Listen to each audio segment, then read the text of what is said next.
Imagine being accused of spreading gossip in medieval times.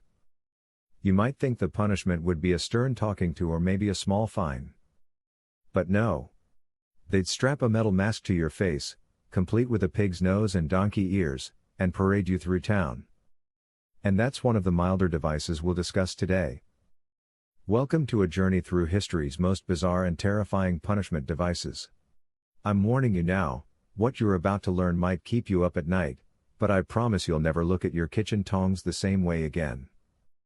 And stick around until number 3 on our list, because it involves a punishment device that was accidentally turned into a popular carnival ride. Yes, you read that right, one of these torture devices is probably at your local fair right now. Here's the thing about human creativity, it shines brightest in the strangest places. And nowhere is this more evident than in the ways we've devised to punish each other. From ancient China to medieval Europe, from the town square to the darkest dungeons, humans have invented devices so peculiar and frightening that they seem like they're straight out of a horror movie writer's fever dream. But before we dive into our top 20 countdown, let me share a quick story that perfectly captures the bizarre nature of historical punishment.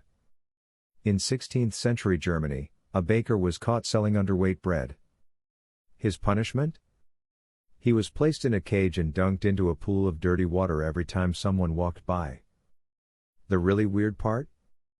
The more respected you were in society, the more times you got to dunk him.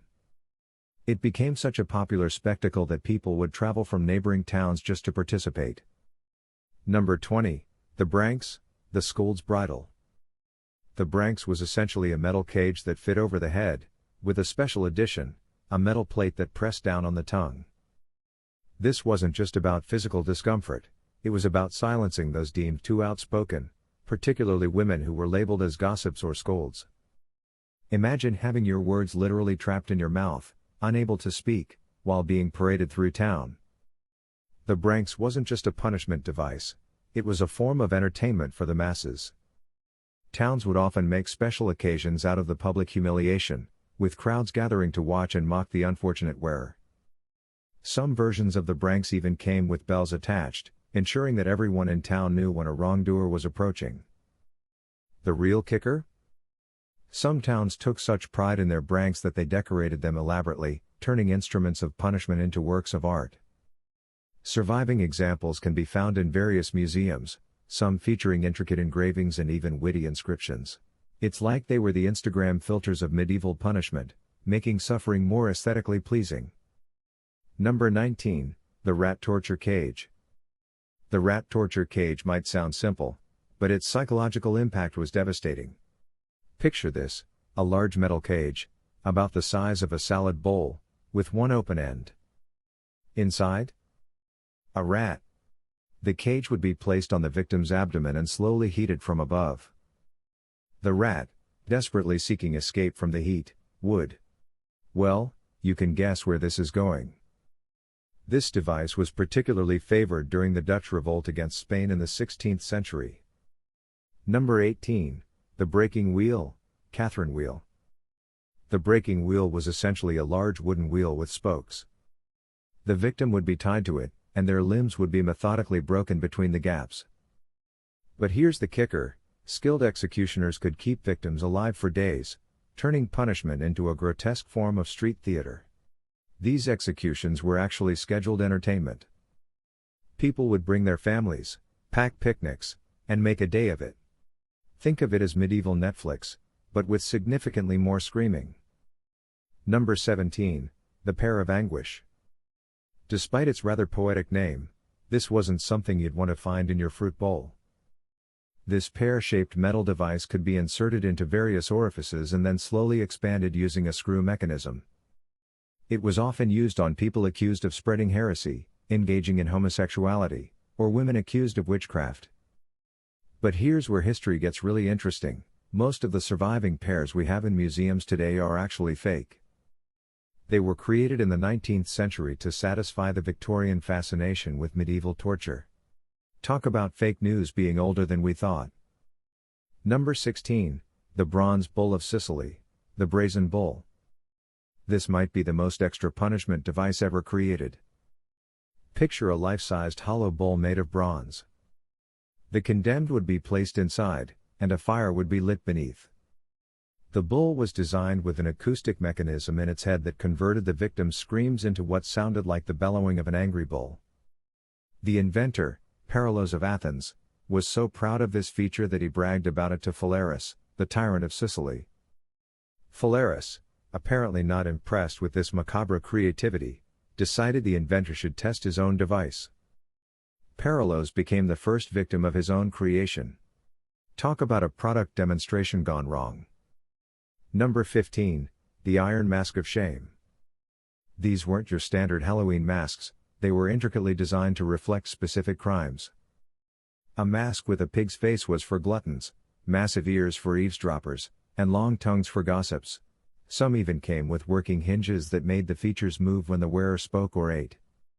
These masks were basically the medieval equivalent of a social media call-out post, except you couldn't just delete it and wait for people to forget. Some unfortunate individuals had to wear these for weeks or even months. The most fascinating aspect of these masks was their craftsmanship. They weren't just thrown together, they were works of art. Blacksmiths would spend weeks creating these masks, adding intricate details and mechanisms. It's like they were saying, if we're going to shame someone, we might as well do it with style. Number 14, the Iron Chair. Now, before you start thinking this was just some uncomfortable furniture, let me tell you, this makes your most uncomfortable economy airline seat feel like a luxury recliner. The iron chair was covered in hundreds of sharp spikes, carefully positioned to avoid vital organs. This wasn't about quick punishment, it was about prolonged discomfort. The victim would be strapped in, and the restraints would be gradually tightened, pushing them further onto the spikes. But here's the truly devious part. The chair often came with a comfy cushion. Yes, you heard that right, a cushion. The torturer would kindly place it on the chair before seating the victim. Not out of mercy, mind you, but because when they removed it later. Well, gravity does interesting things when you're sitting on spikes. Number 13, the ducking stool. The ducking stool might sound like a carnival ride gone wrong, but was actually a favorite method for punishing everything from brewing bad ale to being a common scold. Picture a chair attached to a long wooden beam, positioned over a body of water. The accused would be strapped to the chair and repeatedly dunked into the water. Some towns turned ducking into a spectator sport. They'd sell tickets, take bets on how long the victim could hold their breath, and even set up refreshment stands. It was like medieval WWE, but with more water and less spandex. Number 12, the head crusher. Despite its straightforward name, this device was anything but simple. It consisted of a metal cap for the head, a plate for the chin, and a screw mechanism that slowly brought them together. But what makes this device particularly fascinating is its use in early dentistry. Yes, you read that right. Some versions of the head crusher were actually modified and used by early dentists to hold patients' heads still during procedures. So next time you complain about your dentist's chair, remember, it could be much, much worse. Number 11, the Spanish tickler. Despite its playful name, the Spanish tickler was anything but ticklish. This nasty piece of work looked like a giant metal claw and was used to tear flesh from bone. But here's the historical plot twist. It was never actually used in Spain. The Spanish tickler is a perfect example of medieval fake news. It was named Spanish during the Protestant Reformation to smear Catholic Spain's reputation. It's like naming a particularly nasty computer virus the Microsoft bug just to make Windows look bad. Number 10, the Iron Maiden of Nuremberg. Heavy metal fans might recognize the name, but the real thing was far more terrifying than any concert. Standing about 7 feet tall, this human-shaped cabinet was lined with sharp spikes and equipped with a spring-loaded door mechanism. But here's the thing, the Iron Maiden you've seen in movies? Complete fiction. The original was actually created in the 19th century as a piece of historical fan fiction. Museums wanted to attract more visitors, so they combined elements from various medieval torture devices to create something more Instagram-worthy. The real kicker? When they first displayed it, they claimed it was from the Middle Ages, and people believed them. It became so popular that other museums started making their own versions. It's like the medieval equivalent of those fake dinosaur bones that used to get passed off as real. Number 9, the gossip's bridle. The infamous gossip's bridle takes keeping secrets to a whole new level. Picture a metal cage for your head, but with a special twist, a metal plate with spikes that pressed against the tongue. Any attempt to speak would result in immediate feedback. We have actual court records of a woman named Dorothy Wales who, in 1655, was forced to wear this device for spreading rumors about her neighbor's cow.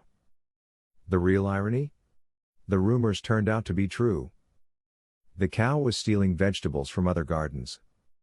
Imagine being punished for being history's first investigative journalist. Number 8, the rack. Now, you might think you know all about this famous stretching device, but trust me, there's more to this story than meets the eye. The rack wasn't just about torture, it was actually marketed as a medical device first. Yes, you heard that right. Some 16th century doctors prescribed therapeutic stretching for various ailments. It's like medieval chiropractors got a bit too enthusiastic.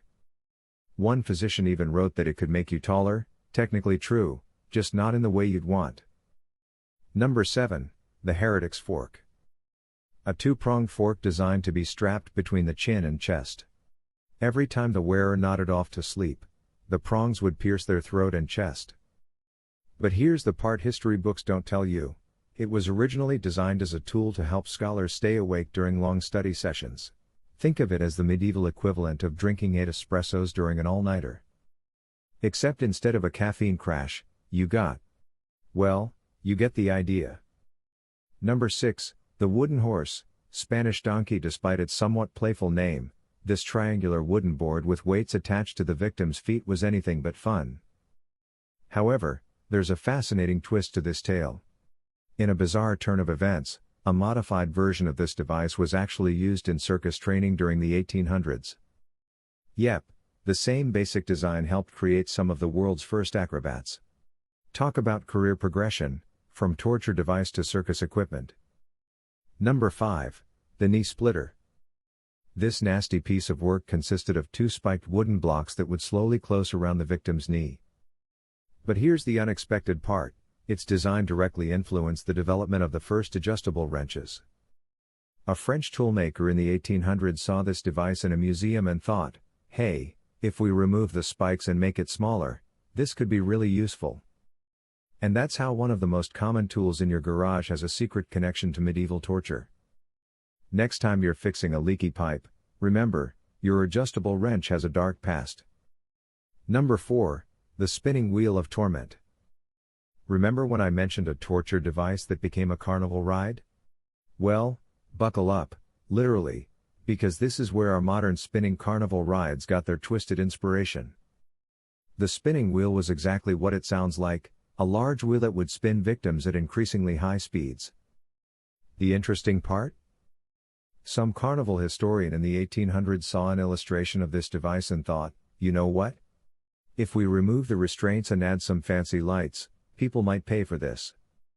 And thus, the modern spinning carnival ride was born. Next time you're feeling queasy on a carnival ride, just remember, at least they're not charging extra for the authentic medieval experience. Number 3, the Scavenger's daughter. Despite its fairy tale sounding name, this device was anything but magical. The Scavenger's daughter was essentially the opposite of the rack. Instead of stretching, it compressed. The fascinating part that most historians don't tell you, the inventor, Leonard Skeffington, was actually trying to create a more humane alternative to existing torture methods. Talk about good intentions gone wrong. It's like trying to invent a healthy version of cake and accidentally creating something worse than the original. The device's basic principle, controlled compression, later influenced the development of early blood pressure cuffs. Yes, that thing your doctor uses during checkups is a distant cousin of a medieval torture device. Medical science, sometimes it's about learning what not to do. Number 2, the lead sprinkler. At first glance, it looked like an ordinary pepper pot, and that's exactly what made it so terrifying. This innocent-looking device would be filled with molten lead, boiling oil, or boiling water, and then sprinkled over the victim. But here's the plot twist: this device actually led to a revolutionary discovery in metallurgy. When a 17th century metal worker noticed how the sprinkler created perfectly round lead droplets, he used the same principle to create shot towers for manufacturing ammunition. Sometimes, innovation comes from the darkest places. Number 1. The Pair of Concordants. Unlike most torture devices that were about causing pain, this one was about psychological torture, and its influence reaches right into your kitchen drawer. Look at your kitchen tongs. Notice anything familiar? That spreading mechanism? The way it opens and closes? You're looking at the direct descendant of the most feared torture device in medieval Europe. The pair of concordants was essentially a mechanical pair that would expand when a screw was turned. But what makes it truly terrifying wasn't just its physical effects, it was the psychological impact. The victim could see the mechanism, understand exactly how it worked, and would have to watch as it was slowly activated. And here's the most chilling part: some historians believe this device was more about the threat than the actual use. Just showing it to prisoners was often enough to get confessions. It's probably history's first example of psychological warfare through product design. As we conclude our journey through these dark chapters of human history, it's worth noting that many of these devices tell us more about human nature than we might like to admit. Our capacity for cruelty is matched only by our incredible creativity, though thankfully, we're now more likely to use that creativity for creating TikTok dances than torture devices. And perhaps the most important lesson from all this? Next time someone complains about modern justice systems, remind them that at least we've moved past the days when spreading gossip could get you fitted with a spiky fashion accessory. But before you go, here's something to think about: many of these devices ended up in museums not just as historical artifacts, but as warnings about human nature. They remind us that civilization is a choice we make every day. And speaking of choices, maybe think twice before complaining about your neighbor's noisy dog. Historical perspective can be a wonderful thing. Thank you for joining me on this rather dark journey through history. If you enjoyed this video, don't forget to like and subscribe, and maybe give your kitchen tongs a suspicious look for me. Until next time, stay curious. But maybe not too curious about medieval engineering.